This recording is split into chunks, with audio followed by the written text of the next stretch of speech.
Sarah Ferguson is writing a $14 million tell-all memoir that could destroy the royal family.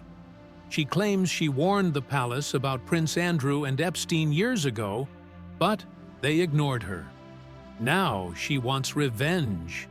The book promises to expose private conversations, palace cover-ups, and royal secrets that have been buried for decades. Publishers are comparing it to Prince Harry's explosive memoir. Television networks are offering six-figure deals for interviews. Palace staff are terrified she'll torch the aviary of secrets. After 40 years of silence, Fergie is finally ready to tell everything. Sarah Margaret Ferguson was born on October 15, 1959, at a private hospital in London called Mayfield. Her father, Major Ronald Ivor Ferguson, worked with the British Army and later became the man who managed the royal family's polo ponies. Her mother, Susan Mary Wright, came from an old aristocratic line and had grown up as a debutante. So even though Sarah's own home felt more middle class, her family often moved through circles that touched the edges of royalty. She heard stories about old Stuart blood, and she saw the Queen's horses up close because her father worked with them. All of this made her childhood feel close to the world of the monarchy even before she was old enough to understand it.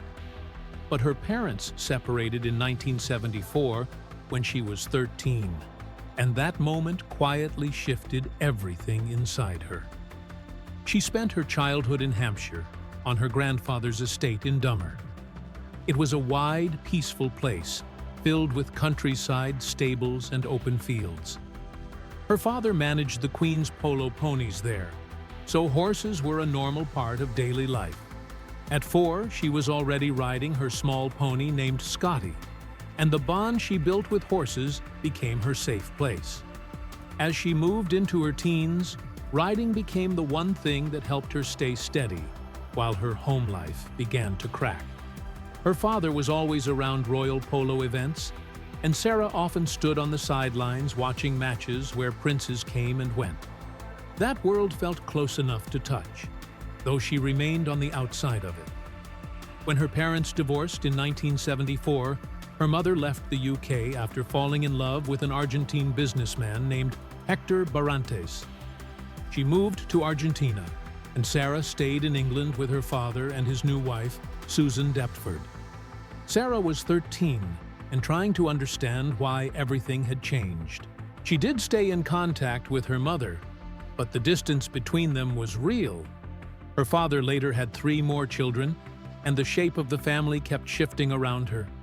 She had to adjust fast and become independent earlier than most teenagers. Even though the fractures were painful, they shaped the strength she carried later in life. Her school years were mixed. She went to Daneshill School and then Hurst Lodge School in Berkshire. She was not known for top marks or quiet study. People remembered her more for swimming, tennis, and her love for drama. She was full of energy, sometimes too much for the classroom. Later, she joined a secretarial college in Ascot to prepare herself for work. It was not a glamorous path, but it taught her practical skills she would use in the years ahead. She was slowly moving away from her childhood world and trying to build a life on her own. By 18, she had already stepped into real jobs. She worked at Butterfield's and Robinson Travel Agency as a shop assistant and then moved into the role of a receptionist at Capital Radio in London. This one stood out. She booked guests, handled schedules, and found herself answering calls for celebrities like Mick Jagger. After that, she worked in public relations at Mayday PR and then moved into an art gallery job. Each place taught her a little more about handling people, reading rooms, and understanding social circles.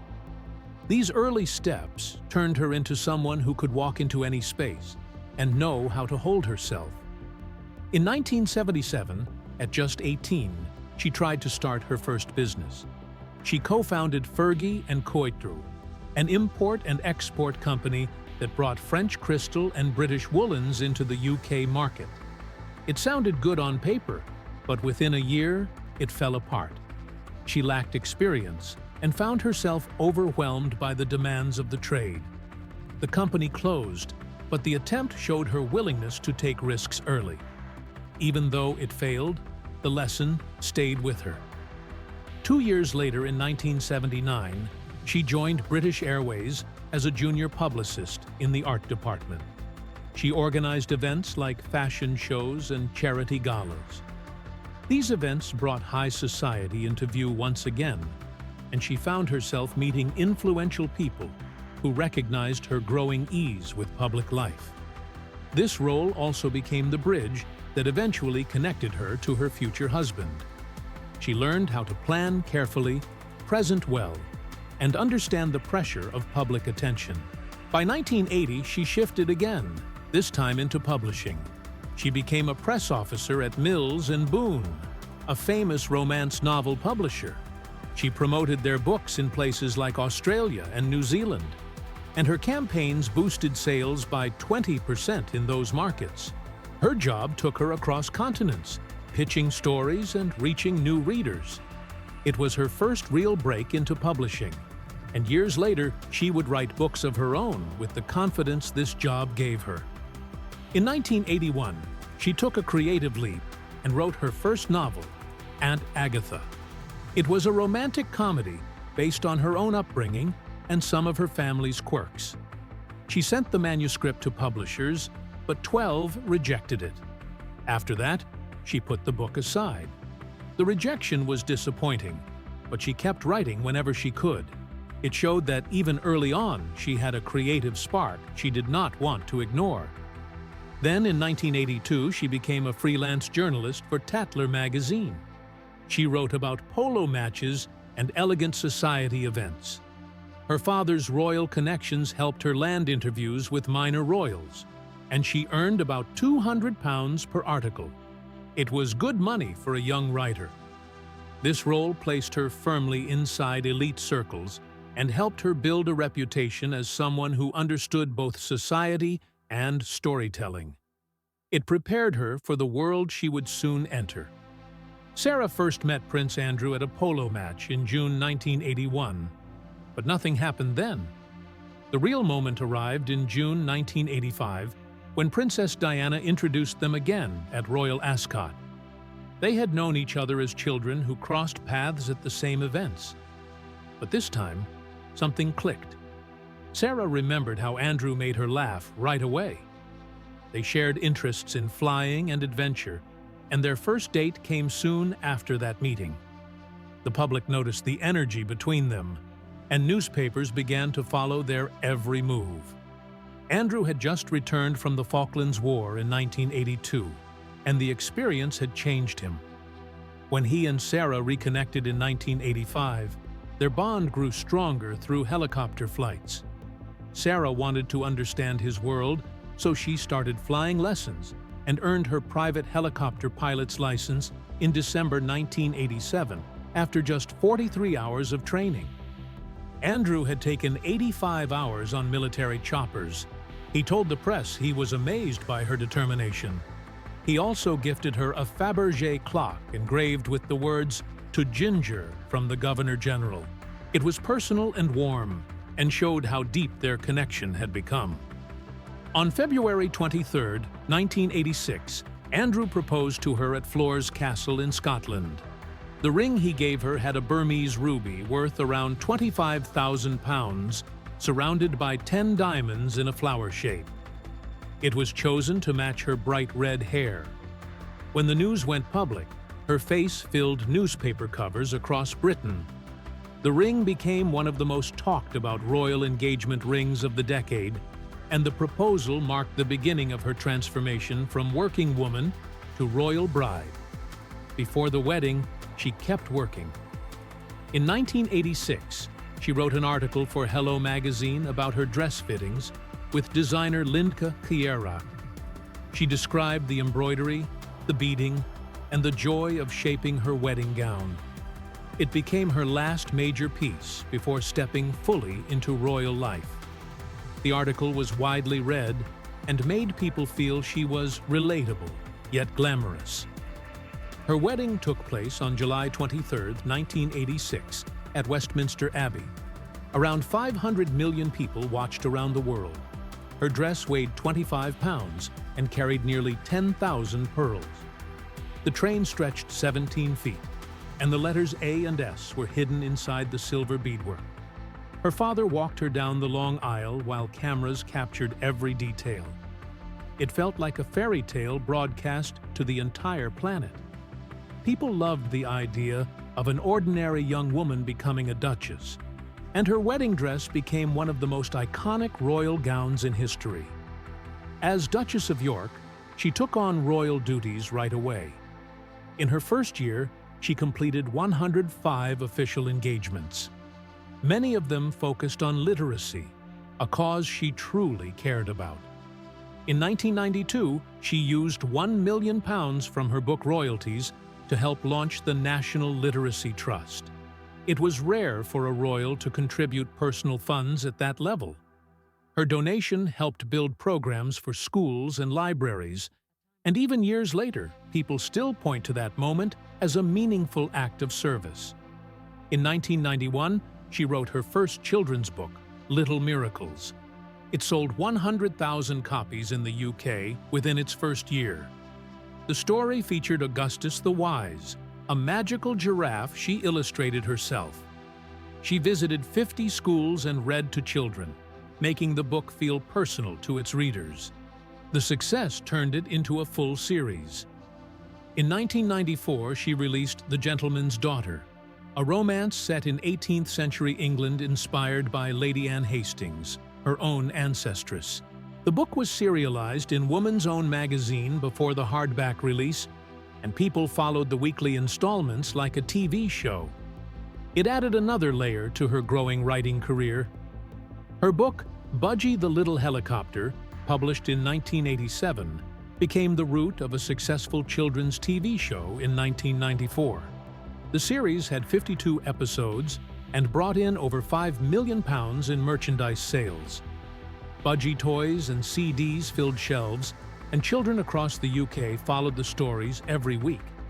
In 1989, she launched the Duchess of York's Story File on BBC Radio 2. Each week she read bedtime stories to around 2 million listeners.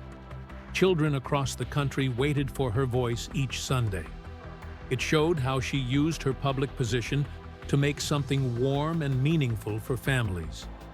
Sarah Ferguson started building her charity world long before scandals chased her name across front pages.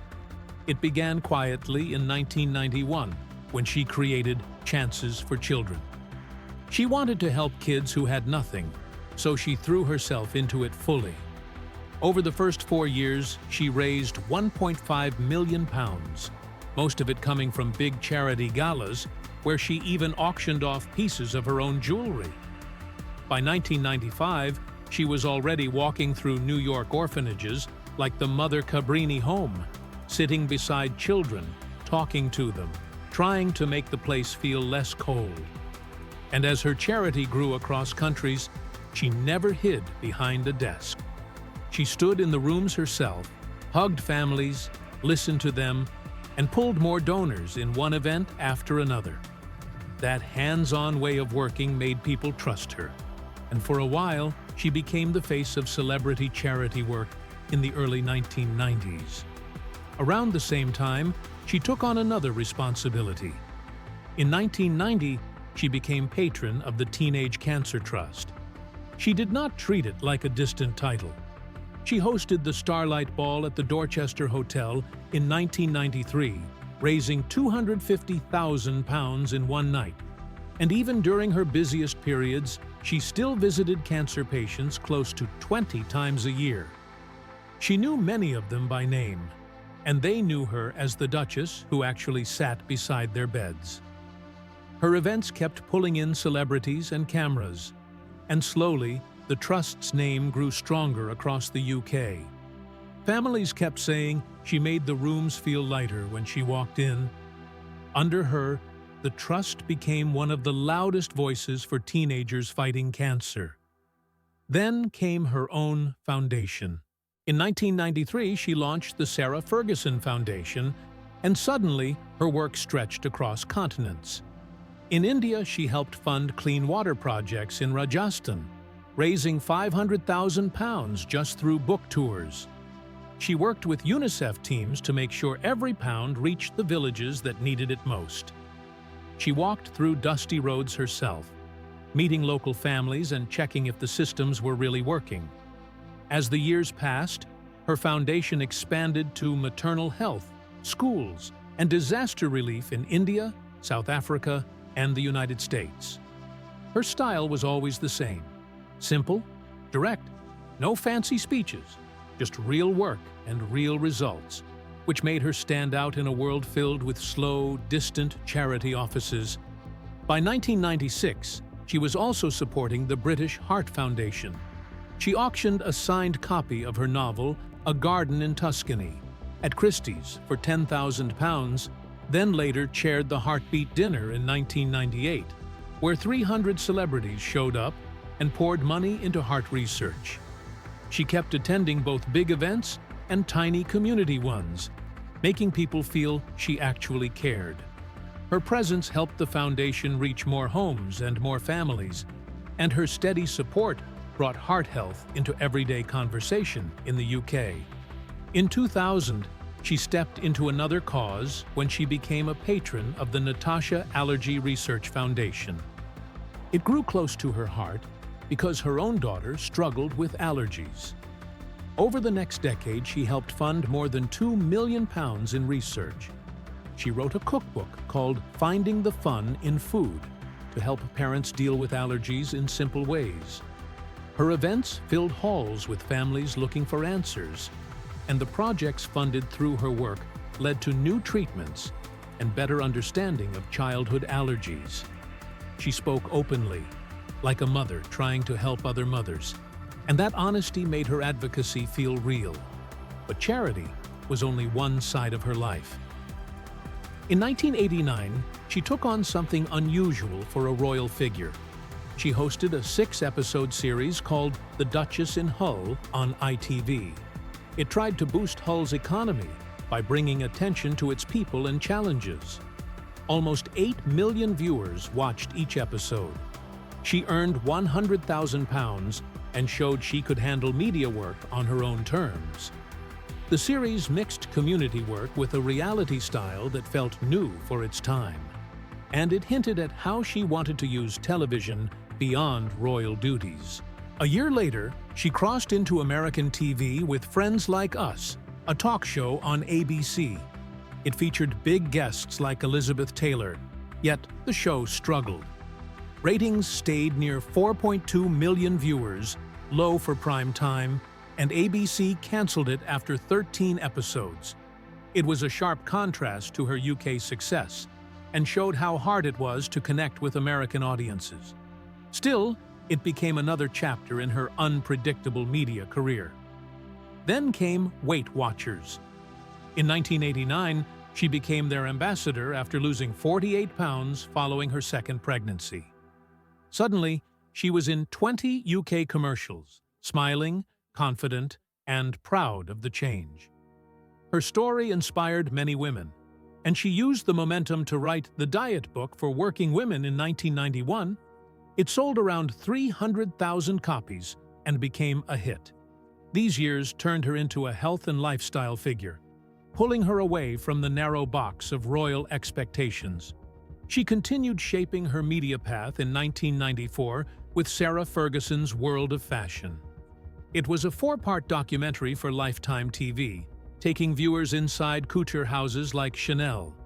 She interviewed Karl Lagerfeld and walked into private ateliers most people never saw. The mix of fashion history, culture, and her royal connection made the series feel polished and exclusive.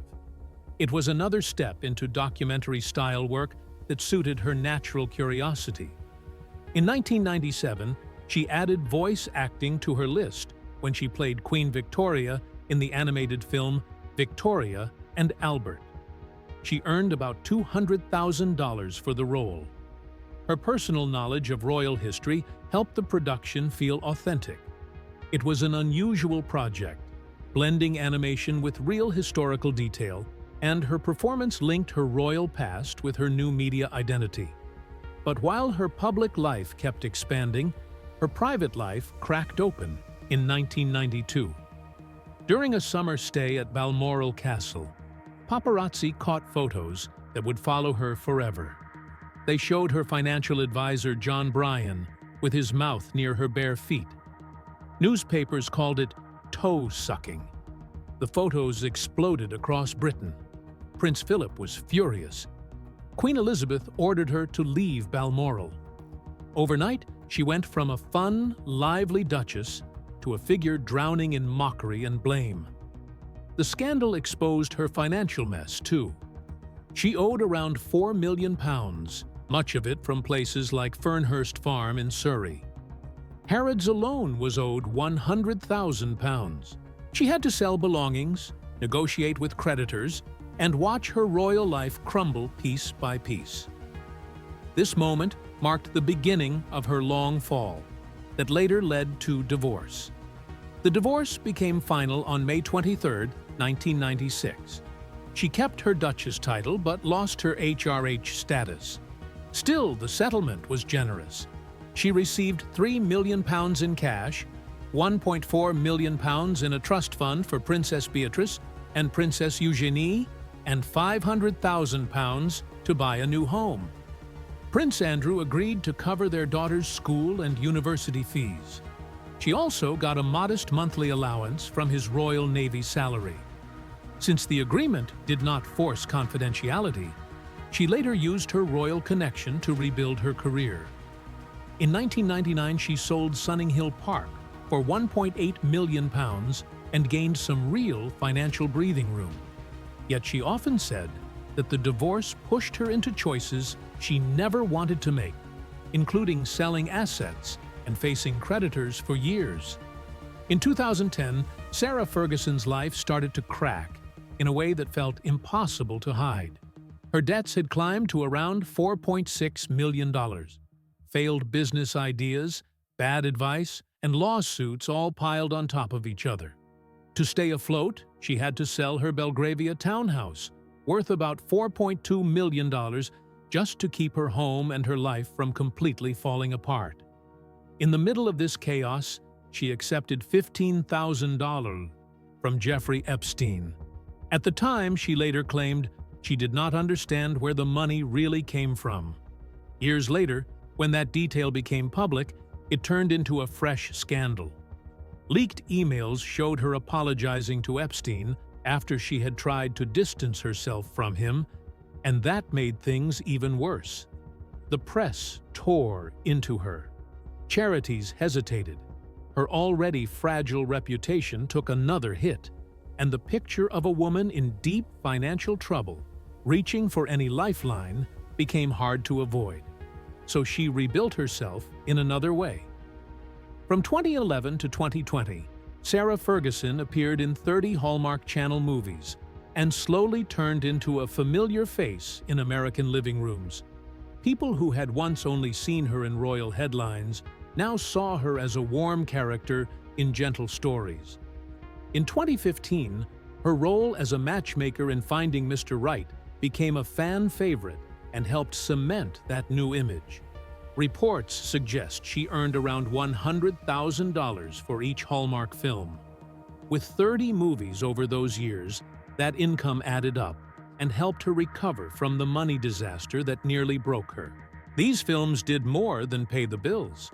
They gave Hallmark a recognizable name tied to royalty and brought in viewers who might never have watched otherwise. While newspapers revisited her old scandals, millions of households kept seeing her on screen as someone charming and safe. At the same time, she started building a different kind of legacy with words on a page. By 2020, Sarah Ferguson had written more than 50 books. Among them was a Victorian mystery series that slowly carved out its own place in the market.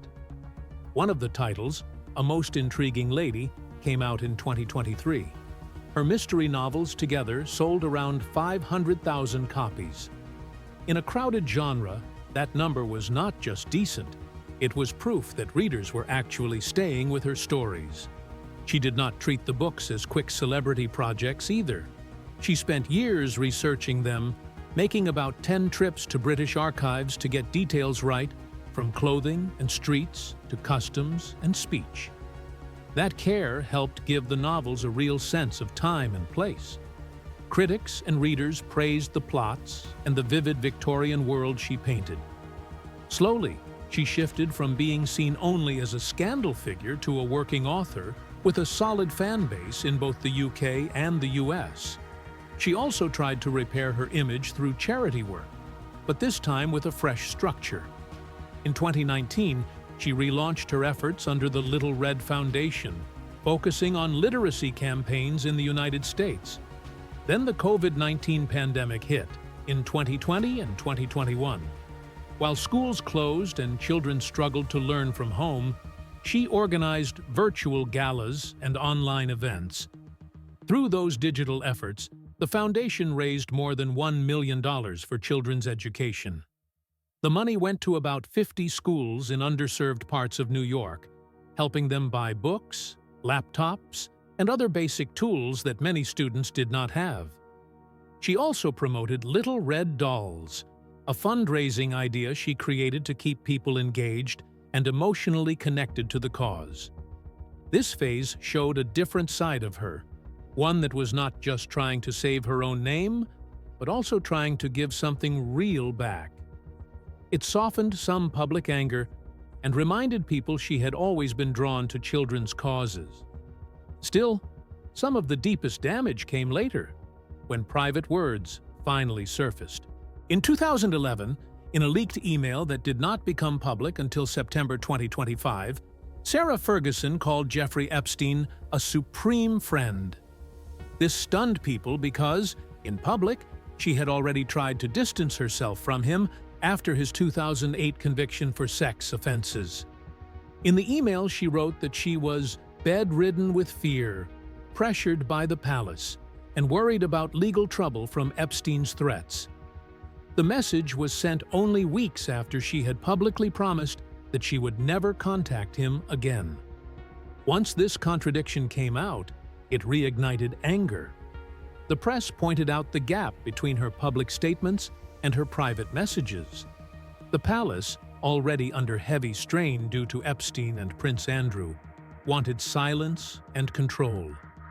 Her reputation, which she had spent years trying to repair through films, books, and charity, was dragged back into the same dark circle. More emails added another hard layer. They showed that Epstein had helped her financially, including paying off a $15,000 debt in 2010. In one message, she thanked him and called him her lifesaver. This was the opposite of the clean break she had claimed in front of cameras. It suggested a deeper, ongoing connection that people had not fully known about. The idea that Epstein, already a convicted sex offender, had been quietly helping her with money made the public wonder how much influence he had and how far that help went. For Ferguson, it shattered the story she had tried to tell about cutting him off. For the world, it fit into a larger pattern of Epstein using money to stay close to powerful figures, even after his conviction. The response from charities came fast. On September 22, 2025, 7 organizations cut ties with her. Among them were Teenage Cancer Trust, where she had been linked for about 35 years, and Julia's House Children's Hospice. They explained that the connection to Epstein, especially after the email leaks, made it impossible to keep her as a patron. They spoke about respecting victims, donors, and the trust of the public. Losing so many roles at once was more than symbolic. These patronages had been some of the strongest pillars of her public identity. Their loss showed how harshly the world now judged any link to Epstein, and it pulled her further away from the image of a safe, caring charity figure. The impact reached her professional world, too. In October 2025, Scholastic canceled her children's book, Flora and Fern. Kindness Along the Way, The decision came just days after the emails went public. With the cancellation, she lost a £200,000 advance. Retailers such as Amazon pulled pre-orders, worried about future backlash from parents who did not want to buy a children's book tied to her name in this context.